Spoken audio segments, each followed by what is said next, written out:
Hi guys, this is Bianca Boyd. I hope you like the content and I hope you subscribe. Thanks for watching. Hi guys, I just wanted to make this video in lieu of the recent controversy behind the Rodney Reed case and pretty much others like it. I just can't seem to figure out how so many black men keep getting themselves caught up and find themselves subjected to so many rape allegations and constantly being accused of some kind of sexual misconduct. But let's get into it. Rodney Reed, a 50-year-old black man, maintains his innocence. He's been accused of the murder of Stacy Stites in Bistrop, Texas. Rodney's public interview with Dr. Phil brought a small amount of publicity, just not enough to help his case any.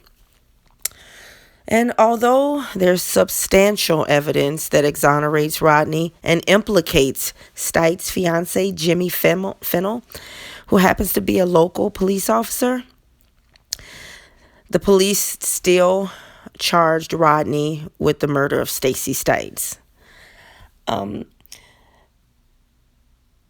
Jimmy Fennell is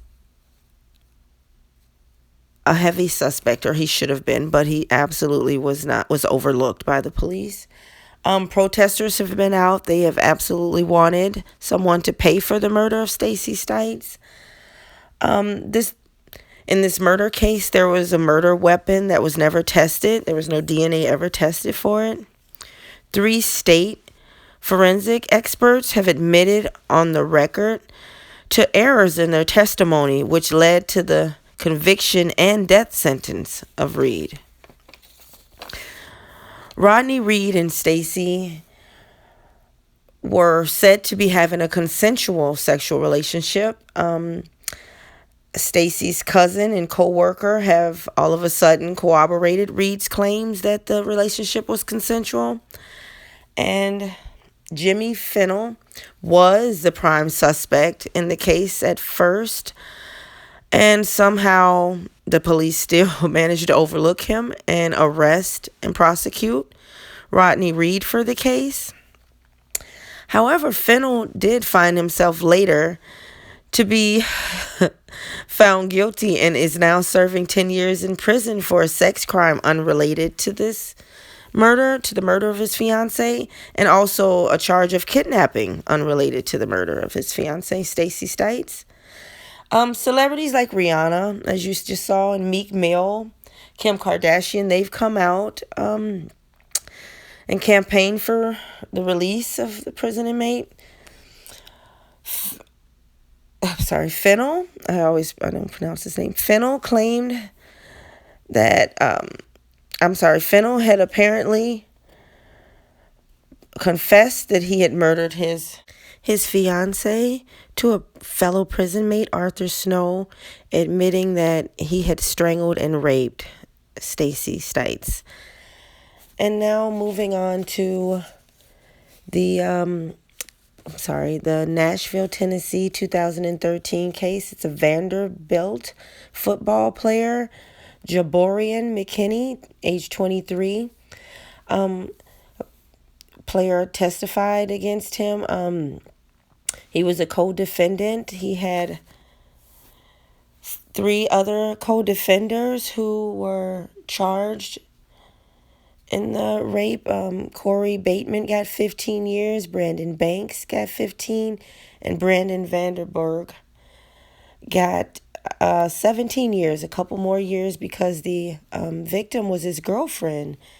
And now we'll move on to a serial rapist by the name of Tory, I hope I'm saying it, Green.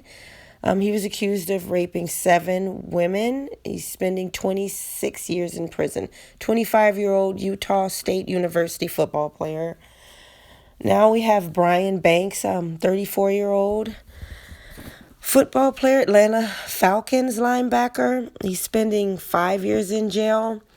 His case was in 2002. He got out in 2017.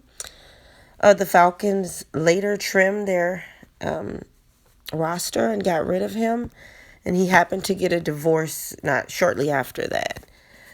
And now moving on to two players, A.J. Johnson, 27, and Michael Williams, 27, accused of rape. Both University of Tennessee students. This assault happened in AJ's bedroom after a November 2014 party. And also, I wanted to say, I forget what I wanted to say about this case, but I think I think this case was later dropped and he was found to be innocent, the A.J. Johnson case. And now we will move on to the Steubenville, Ohio rape trial with the two young men who were 16-year-old students. The victim was a 16-year-old young lady. And I guess the family in this case just wanted the incident to be over and the trial to be over. But 17-year-old Trent Mays and 16-year-old Malik Richmond, they have both been charged with the sexual assault of an intoxicated minor.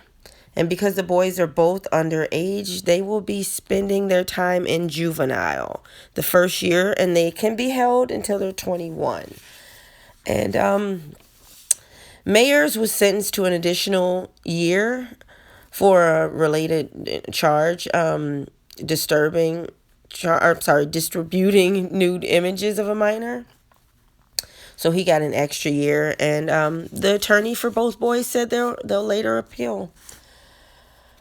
And the advocacy groups behind this incident want there to be more charges and stronger charges, and they want more people charged and to hold more people legally responsible for just being in attendance of the party and knowing what was taking place. So, not sure if that was ever going to happen, but at least these two young men are charged.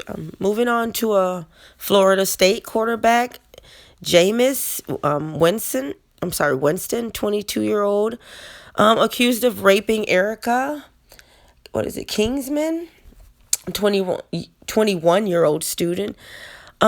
Erica says the incident happened December 2012, where Winston, she met at a nightclub. He took her back to his apartment, where she said the rape took place. Later, I think this case was dropped due to some photographs showing some consensual interaction between the two. So I'm just not sure how far that went with that case. Our next case we have is, I think his name is Quintez Cephas, a 21-year-old athlete. I think he's from the University of Wisconsin. He was charged with sexual assault of two women. He was later acquitted of all charges related to the sexual assault, but unfortunately that was after he was suspended from his school. It was a sad case to be suspended from your school and then have the charges later dropped, but it's somehow just a consequence of just dating women of the dominant society. I guess men never seem to learn in that case. And we also have a public case case of Kobe Bryant. His victim, young 19-year-old, Kobe Bryant, 41-year-old, and his victim, Caitlin Faber, 19-year-old hotel employee, accused him of sexual assault in July of 2003. Prosecutors eventually dropped the case against Kobe. I think there was some issues. There's Kobe pictured with his wife, Vanessa, 37-year-old wife, Vanessa.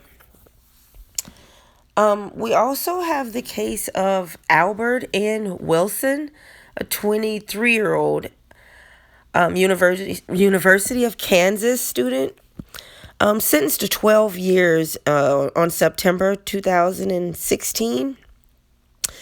He apparently assaulted a 17-year-old young woman he met at a bar.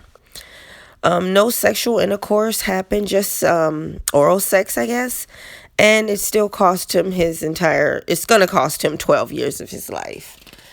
And then we also have the case of a young lady who accused young men of sexually assaulting her. Her name is, I think I'm pronouncing it, Nikki Jovano. I'm not sure if I'm 19-year-old Long Island, New York resident.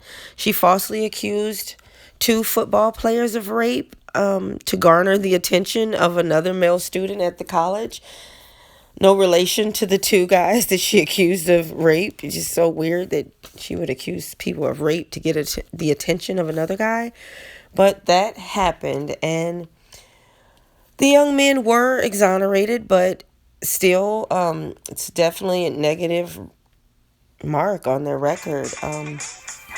So I just want to talk about the fact that, when are black men going to start to see that sometimes dating women of the dominant society is to the detriment of your freedom and your well-being. And I would want black men to take caution when dating women, and when I'm assuming when breaking up with these women, because I'm just assuming that's when these allegations come up, when it's time to break free of these interracial relationships. And black men always seem to pay a cost. There's several other incidences where this happens to black men, where they lose their life, and it's not just where they're facing jail time, but they actually lose their life. And I would want the young black men coming up to just beware and be mindful and definitely be cautious, because these women they have no conscience. Basically, they don't think twice about alleging that they've been assaulted by you, they've been raped by you. They know that sometimes it comes with harsh consequences, and they still follow through. And me personally, I put the blame on the black man. I feel like if he would open his eyes to see that it's not in his best interest most times, and if it's not jail time or death, then sometimes it's at a financial detriment, like divorce time, when they lose half of their earnings, when the pro athletes lose millions to these women. So thank you guys so much for watching my video. Subscribe if you like my content, and thumbs up if you like my content. So thank you guys, and see you next time.